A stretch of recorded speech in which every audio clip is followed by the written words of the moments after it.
Alright, so today we're going to be looking at the HobbyKing Desert Fox V2. And if you've been following the channel for a while, you probably remember that I did unbox the Desert Fox V1 about a year ago, maybe even a bit longer than that. Now, that particular car had a couple of issues. One of them being that the ESC was only rated to 2S, even though there was a little bit of confusion, and the initial video that HobbyKing put out of that car, like a product profile or an introduction, they actually stated that it was rated for 3S. Although I was very skeptical at the time because that power system was the same one that was in the Vandal XL, if you guys remember that. And that particular car was only rated to go on 2S. So when HobbyKing said, hey, it's got this power system and it rated to 3S, I was a bit worried about it, but I did test it out, and sure enough, I actually blew out the ESC. So this V2 actually comes equipped with a brand new ESC and a brand new motor, which of course, that means good things for the car. There was one other problem that I did have with the car, which was the gear mesh. Now, I did strip out the original spur gear on my Desert Fox. In fact, I still have the Desert Fox, it's sitting over there. And then I ended up doing a mod with some gears that I had here, and I actually converted it to a Mod 1 car. And I put a different motor in it. Now, I haven't shown you the results of that particular outcome purely because I ended up breaking the car and I have kind of other plans for it. So HobbyKing actually sent me a whole bunch of parts and upgrades and spares for that particular car. So that's one of the reasons why I haven't really gotten rid of it. And I haven't finalized my review of it. Which leads me to the second reason why you haven't seen a review of that car, and that is because I knew that this one was coming quite a long time ago.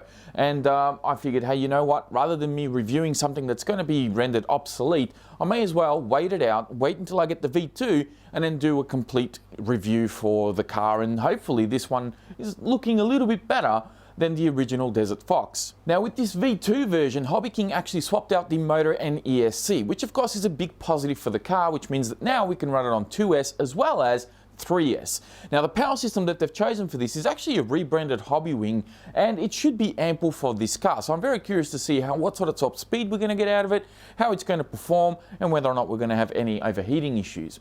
One of the other issues that I did have with the V1 though, and I don't know if it's been addressed in this car, is the gear mesh, or rather the pitch of gears that they've chosen for this particular car. So I'm hoping that I don't strip out any spur gears. I'm hoping that I don't have any issues with the pinion gear either. And we can actually have a pretty decent, solid running vehicle right out of the box without any need of modifications or upgrades. So without wasting any more time, let's get rid of this box because we don't need that here, and here is the car itself. Now I'm going to try and do this very, very quickly for you because what I want to do is I want to do the unboxing and I want to do the running video, and then I want to finish this off with a review as well. Now the truck that I got is an almost ready to run, which means that it doesn't come with a radio. I have to supply my own radio for it, and this one comes in at just under $200 Australian. So I think it's about 194, something like that. And of course that will vary depending on the value of the dollar. If you're watching this 6 months from now, it could be a bit cheaper, could be a bit more, I don't know. HobbyKing does have a tendency to put these on sale from time to time, so you might even pick up a bit of a bargain. So for the money that it is, you have an aluminium chassis, you get 4-wheel drive, you get an EXO cage with LED pods here on the front. Of course, this does not come with LEDs, but you can of course put LEDs on the front. And you get a brushless system, which promises to be a little bit better than the original one. As I said, it's a rebranded HobbyWing. Suspension on this guy still leaves something to be desired, but at this price point, you got to take a little bit, you know, you got to go easy on it a bit. So you're not paying premium dollars here, and I know the suspension could definitely be better with this. It was the same sort of story with the V1. So a little bit of an oil change can actually help this out. If you find that you can actually change out the shocks on this, maybe get something a little better, that would also help. Now this does come with a fully functional spare tire on the rear. I still have the original spare tire from the Desert Fox, so that gives me 2 spare tires that I have now, which is pretty good. They do give you a spoiler to put on the back here. I highly recommend not doing that. Because when I used the spoiler on the back of my V1, I think it was on the first battery pack, I landed badly and it just broke the whole thing off. So I wouldn't worry about it. If you're going to stick to flat ground, maybe okay, but if you are going to do any type of jumps or stunts, I reckon even if you just flip it over hard on a corner, chances are this guy's going to break off, so I'm not going to really bother putting it on. You'll notice that the car does not come with any stickers on the body. That's because they actually give you the stickers separately. So that's the sticker sheet here. A couple of them are actually coming off. These are all pre-cut, which is actually really nice to see, which saves you having to sit around with scissors putting them on. So you can decorate the car however you see fit. That's one of the things that I kind of like with some of these cars, because it allows you to customize it and personalize it. So your car doesn't look the same as everybody else's. Instruction manual, pretty much the same as the original one. There are no tools. There's no batteries, obviously, those of you who are wondering about batteries. So that's pretty much it. You get the car, you get the manual, get some stickers to decorate it, and that is all you get with this one. Now, I'm going to very quickly take the pins off. There are 2 body pins underneath the front here, and that allows you to lift the cage off. Okay, so now that I've taken the body pins off, you can actually lift the top of the car like so. There's a couple of fake drivers on here, and then of course you've got the guts of the car right there. So other than the brushless system, the only other thing that I've noticed that they've changed is actually the battery tray, and they're using different battery straps as well, which is not a terrible thing at all. Steering servo looks to be the same. And everything else that as far as I can tell, is exactly the same as the original car. And yeah, I think that's pretty much all I really need to talk about. Now, if you want a little bit more of a detailed look about this car, I suggest you check out the video description. I'll have the link there to the original unboxing of the Desert Fox V1. But what I want to do right now is I actually want to charge up some batteries. I want to put my radio on here, and I want to take this thing for a drive. What we're going to do is I'm going to take it for a speed test. We're going to drive it around the BMX track just like I do a lot of my other cars, and we're going to see how this thing performs. And I'm going to do an additional thing with this car, and that is to drive it in FPV. Now, you guys may know that I have been flying a lot recently. I've also been doing a lot of quads, and I got myself a little camera for this guy, and I'm hoping that I can mount it in a position that's actually going to look half decent. It's going to work with this. And I'm actually going to show you some FPV footage of me driving this thing around, maybe around the BMX track, maybe around the park, maybe around some other obstacles that I might find. I think it'll be kind of fun, and hopefully you enjoy the video. And then we'll come back and I'll give you my final thoughts on the Desert Fox V2.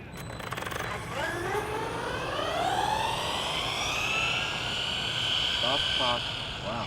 It's actually faster, like looking at it this way, it feels faster. Here we go. 53. How much? 53? Yeah. Alright, cool. Let's see. Alright, I'm gonna go up on one of the driveways and come down the skid path. Oh wow, look at this. Sick. Let's go this way. It's still fine. Driveway.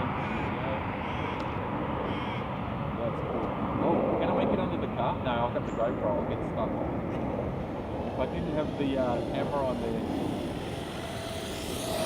reckon I could have made it on the move. How are you doing that? No, I'm just going around. It's just too much fun to drive like this. Going here, there we go.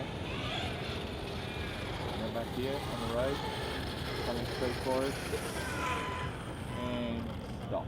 Perfect. Good to go. Alright, 3S. Here we go, Noah. Remember, you got to be my eyes. Yeah. You got to see if there's anyone coming out of driveways or behind us or anything like that. No. Going to go out a little bit. Okay, right up to that van. Okay, Noah, here we go. First run on 3S.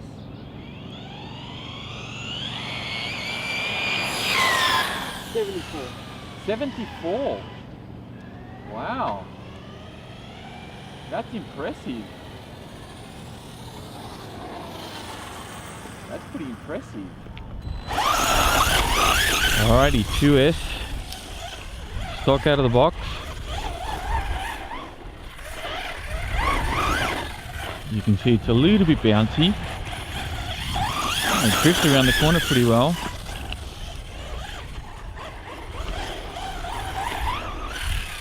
Hey, it's got enough speed on 2S to clear the jump. That's not bad. Tell you what, this new power system is night and day compared to the old one. Night and day. Oof, ooh, almost missed it. Almost messed that up. Nice, it goes around the corner really well, drifts really nicely. Oh, we got a dog wanting to give chase. Good luck with that.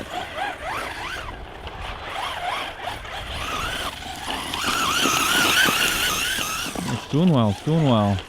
Alright, one more lap and we change locations.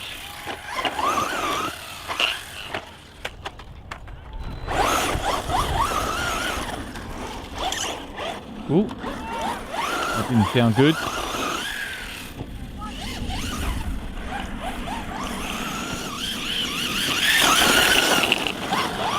Actually, it doesn't go bad on 2S.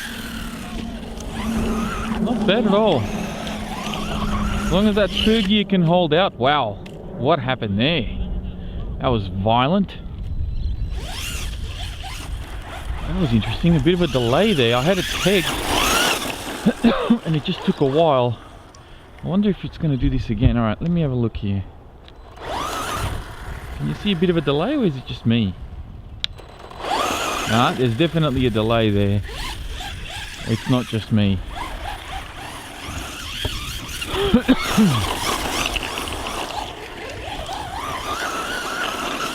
But it's only initially off the line. It seems to be fine after once it's rolling.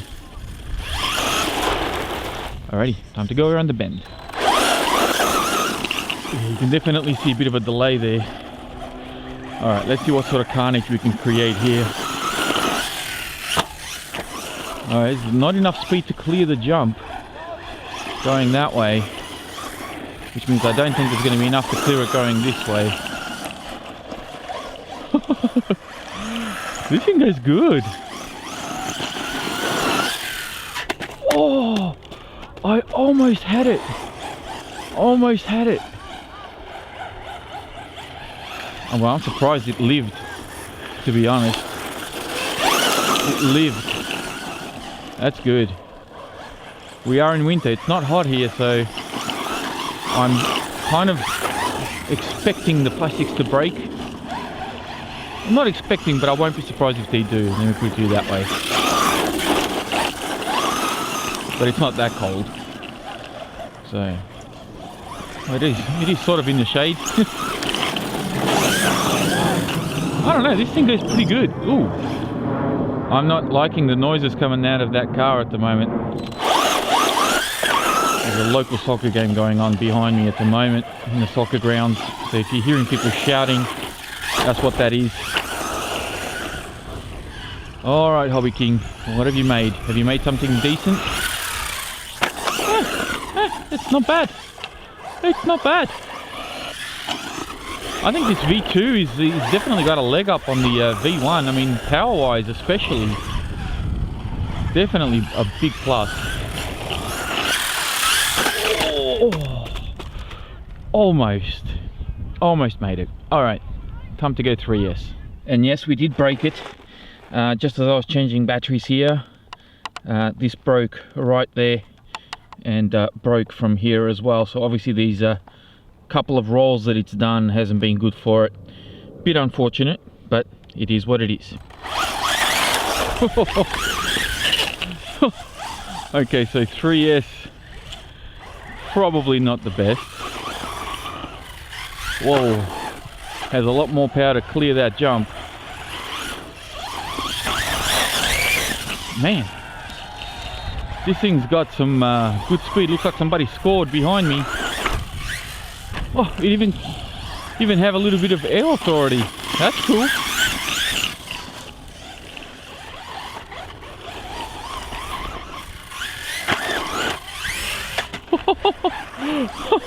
Did you see that? That's sick. Oh, the poor roll cage. Come on. Oh, tell you what. Loves to donkey kick off the jump if it's not lined up correctly. Oh, there we go. Another impact on that roll cage. Oh, nice. I was just trying to do a bit of a doughy as I was coming around, but yeah, all right, let's go big. Okay, let's see how this goes here.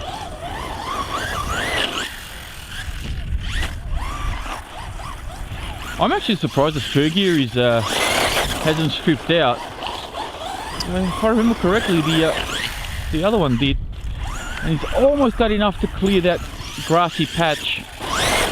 Maybe I need to go a little bit higher on the jump. Let's see. Oh no, hang on. Tyres, they're sort of okay. They're alright. Made it. Hey, this thing's playing with the big boys a little bit. It's not going to substitute, and it's certainly not an alternative to some of the other cars that cost, you know, 2-3 times as much. But if you're on a budget, or you want to get this for somebody as a gift because, you know, you don't want to spend too much, hey, this is not terrible. Don't get that delay. That delay's got me stumped. Oof, lucky. I didn't want to walk all the way out there to flip it back over. Yeah, as I said, tyres are, yeah, it's barely hanging on. I mean, it kind of handles well enough to be able to control it, but they just don't hook up when you need them to. Come on. Nice. Oh no! Oh, bugger. I have no idea where it's gone. I'm using the force right now, just trying to see. Oh, there it is up on the hill. Okay, it's come back to us. That's good. That's actually never happened before. I just went a bit too wide. Alright, last go. Oh! And that was indeed its last go, and that is a blown tyre, ladies and gentlemen. Trying to correct the car. Indeed, it was the last go. Now, that's interesting. Wow, look at that. It's completely ripped it off. Foam has come off, and tyre has basically unglued itself. Almost looks like there's almost no glue there. I mean, look at that. That's very clean. So I can't continue like this, unfortunately. So yeah, let's move on to the review. Alright, so there we go. There is the Desert Fox V2 all done and dusted. Now, before we start critiquing this car and sort of looking at some of the pros and cons that this V2 Desert Fox has, I do want to remind you of the price point of this car. We're talking about a four-wheel drive brushless vehicle that in this form, the almost ready to run version, is available from the Australian warehouse at the time of this video for just under $200 Australian plus postage. You can get a ready to run version as well, which comes with remote, and that is around about 220, 225 bucks, somewhere in that vicinity, depending on the value of the dollar. In US money, as it is right here with no radio, you're looking at a car that's around about 150 bucks. Now, these prices that I'm quoting are based on what I can see on my screen. If you are in a different country and you select your own local warehouse, the prices might be a little bit different. Postage will vary, obviously. So you may find it worth getting something like this. You may find it not worth getting something like this, depending on what the final value is going to be. But for us here in Australia, these are the prices that I'm quoting right now because that's what I've seen on the HobbyKing website. So now that we've got an idea of what the car is worth, we can start looking at some of the pros and cons and working out whether or not this car is actually worth your hard-earned dollars. So one of the things that went wrong here is the tyre came unglued from the wheel. Now, tyres coming unglued from wheels is nothing new to me. I've had this happen before with other cars that are worth 2 or 3 times the amount of the Desert Fox. And I guess I'm going to rant about this a little bit, but I can't quite understand why there's nobody out there that seems to have access to decent tyre glue for ready-to-run vehicles. And this spreads across a variety of different brands. So I really hope that in the very near future, all manufacturers of RC cars actually find themselves some decent tyre glue. And I know that there is good tyre glue out there. I've got some myself, and actually start supplying their ready-to-runs where the tyres don't come off the rims, especially in circumstances like this where I'm really not doing, I'm not doing 100 miles an hour here. So the car is quick, but to have this happen, even at this price point, it's a little bit disappointing. The other thing that went wrong was, of course, the roll cage. You can see that it's all broken up here. There's bits of it missing and it's all wonky and out of place. So I'm going to have to replace this roll cage. Thankfully, HobbyKing do have the roll cage available as a spare part, so I should be able to get this guy up and running very, very soon. And the last thing that went wrong was, of course, the rear shock, as you can see, has got a bit of a bend here, and that pretty much rendered the car unusable for the rest of the day. Now, there's a couple of other things that annoy me about the Desert Fox V2. One of them was actually carried over from the V1, and that's the roll cage and its entire design. Aside from it breaking apart and all that sort of thing, one of the things that annoyed me about the V1, and they haven't fixed it on the V2, is the fact that the roll cage actually kinks back here and splits, kind of breaks in half. It's almost like a second hinge. There is absolutely no need for this to be this way. It serves no purpose, and I have no idea why they designed it this way. Hopefully in future releases, HobbyKing can look at this and actually fix the design of this roll cage. Not just make it a little bit more robust so that it can take the odd tumble here and there, but actually fixes this, what I think is a design flaw. Finally, the last thing that I'm going to complain about here is the battery tray. The original battery tray had some higher walls and actually held the batteries in place a lot better. There is plenty of room here to make the battery tray a little bit longer, so I don't understand why they haven't done that in the V2 and allowed us to put slightly longer batteries, especially if you want to run something with a higher capacity. It allows you to put some extra long packs in here, especially if you can run them in parallel. That would be really good, because you can put two 2S side by side and run them in parallel if you have the right connectors, and you can have this thing running for, you know, upwards of an hour or something like that if you have those higher capacity batteries. The way that the battery tray has been designed at the moment, with the shallow walls on both front and rear, allowed this battery, which I was using when I was doing that running video, to kind of slide forward and hit the upper chassis deck that you see here. So it's actually got a little bit of a ding just on the corner here that you can see from hitting that upper brace. So it's a little bit of a shame. Finally, the battery straps that they've used here aren't exactly the best. This is actually my own strap that I've had to replace from the original, because the original actually broke as I was tightening it and putting the battery on. So a little bit of a letdown here. I think this would benefit from a slightly longer battery tray, higher walls so that it actually holds the batteries in place properly, and perhaps a different way to strap the batteries down. Maybe a post on either end and just an actual sort of plastic strap that sits on top with a couple of pins, similar to what they used to do to, I think the Sabertooth came with the battery tray like that. So there's plenty of room here to make it longer and be able to redesign this so that it makes it a little bit easier to make sure that your batteries don't jump out of the battery tray. Now, just before we go, there are a couple of things that I want to clear up. In the FPV footage that you saw when I was doing the speed run, I was using my goggles, which are the Cyclops V3, and I was getting the footage from this camera right here, which is the Quantum FPV camera. I'll have links in the description for all of these products. Now, I want to clear something up. The footage that you were seeing, the recorded footage that you were seeing from the goggles, was not the exact footage that I was seeing in the goggles. In the goggles, I was getting very little breakup and the footage was crystal clear.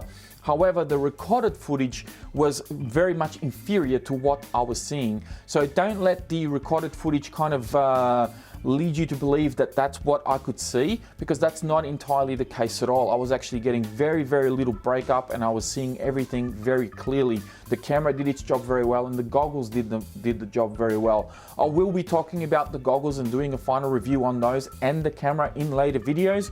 So if you haven't subscribed to the channel already, please make sure you do. That way you can keep up to date with everything that I'm uploading here on the channel. And of course, don't forget to click that little bell. But for now, I'm going to leave this one here. Thank you all very much for watching. If you enjoyed this video and you enjoyed this format, please be sure to give it a thumbs up. Don't forget to subscribe if you're new. And of course, check the video description for links to the products that I've showcased here today, as well as links to the previous videos that I did on the Desert Fox V1. And of course, links to my social media pages such as Facebook, Instagram, and of course, Patreon. Thank you again for watching, and I'll be speaking to you all next time.